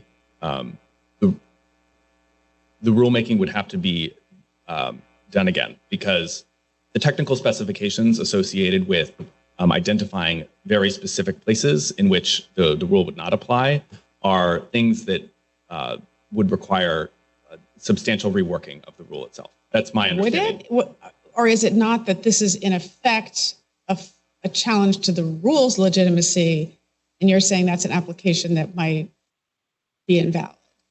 Sorry, I'm trying to be candid with the court, Your Honor, just to say that I'm grateful. There's in the very small circumstances which you've identified, Judge Walker, that the FAA's application of the rule does not contemplate that sort of surgical tailoring, such that they would have to reevaluate how to implement the rule itself.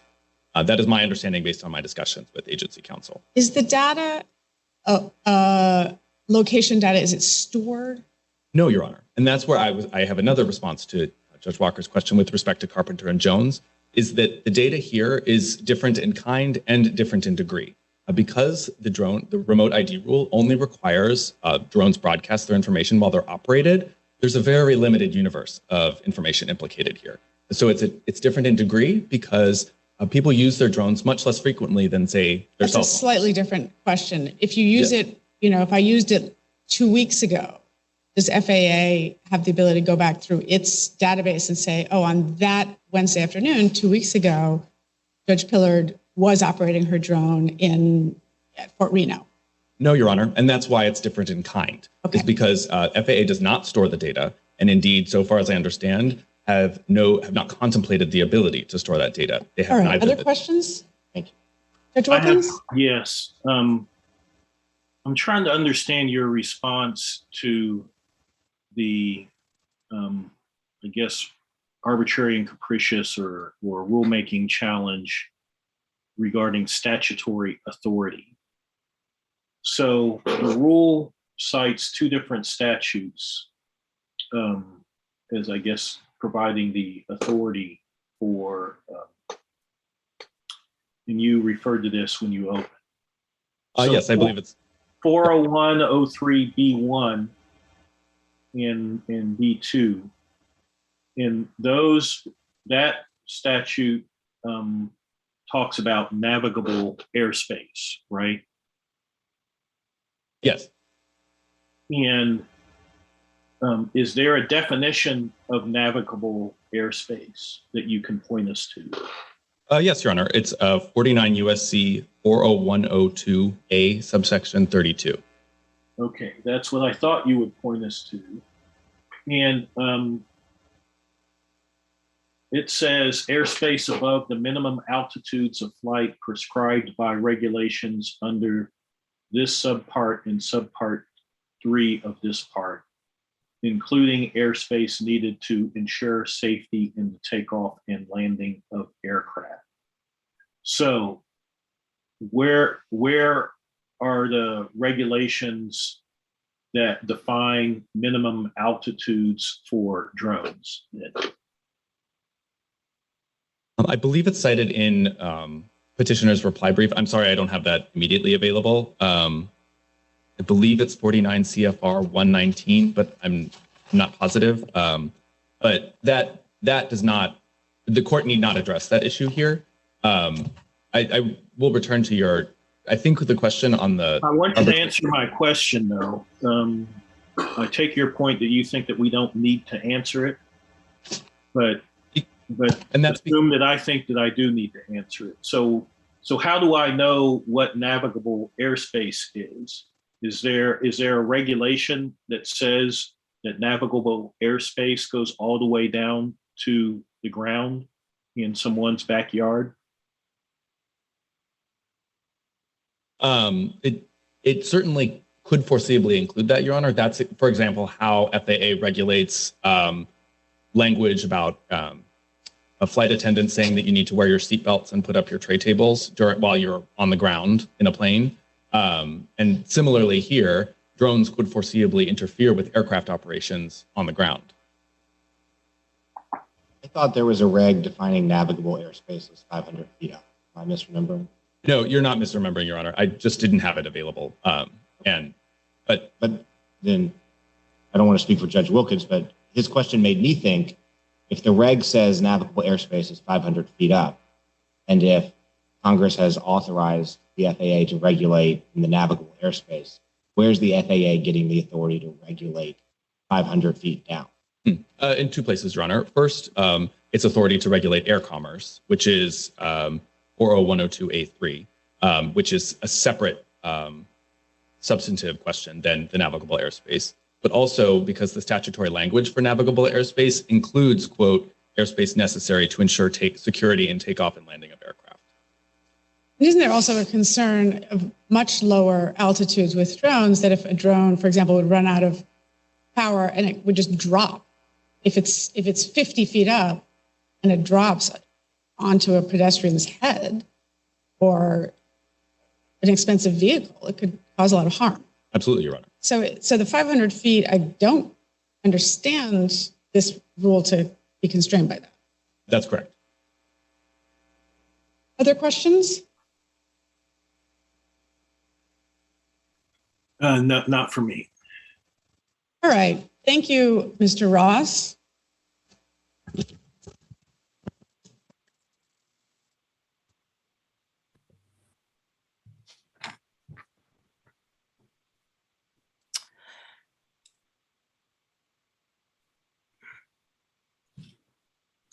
The multiple cases that were pointed out by my opposing counsel, specifically regarding the aircraft flying around in the United States and the transponder cases there, a lot of them all had on the underlying factors going on with it's the knots case. And what's interesting to note there is that these are kind of like short, they're not short, but there's like a one-time flight here to there. It's not a persistent surveillance. And what's interesting to note is that if knots is the great granddaddy of those cases that are in other circuits that are non-binding to this court, the DC circuit said in the US v. Maynard case, specifically it titled one of these subsections saying knots is not controlling. The great granddaddy case for all of the cases cited by my opposing counsel was specifically distinguished in that case. And so I think that's one really important point. Two, regarding, there's a Fourth Amendment analysis we've been going into here, and the court has been very asking a lot of probing questions on. But I noticed that I was just counting the minutes there that my opposing counsel spoke. There was about 27 minutes there of Fourth Amendment questions. And I find it really interesting that, and I think a really good quote here is from the State Farm case where the United States Supreme Court said, courts may not accept appellants' counsel's post hoc rationalizations for agency action. There was a whole lot said in those 27 minutes trying to rescue this doomed ship, this Fourth Amendment case. But the record is they had an opportunity and they didn't bite at that apple. And so the only proper remedy here is really we need to hear what they have to actually say. And in this court, this is not the proper forum. The only proper remedy. I understand your argument, counsel. Are you saying that the rule itself, when it addressed the Fourth Amendment questions, did not make the argument that even if this is a search, it would qualify under the special needs exception?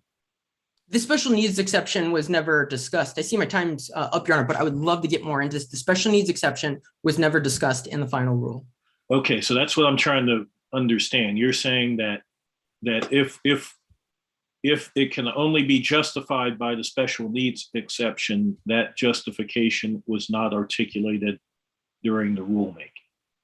Correct, and even more so, there were numerous commenters that pointed out Kotz, Jones, and Riley. So specifically at JA 1049, a Cyclone FPV cited and applied the Carpenter and Jones cases specifically to the NPRM. An attorney named Thomas Sugahara at JA, I believe 1063, went through and discussed Carpenter, Katz, Jones, which Carpenter discusses the rest of those cases, Katz, Jones, and Riley. And in response to those incredibly on point comments regarding the Fourth Amendment, the FAA did not provide any response in the final rule.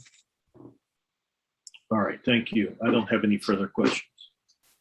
All right, thank you, counsel. The case is submitted. Thank you, Your Honors.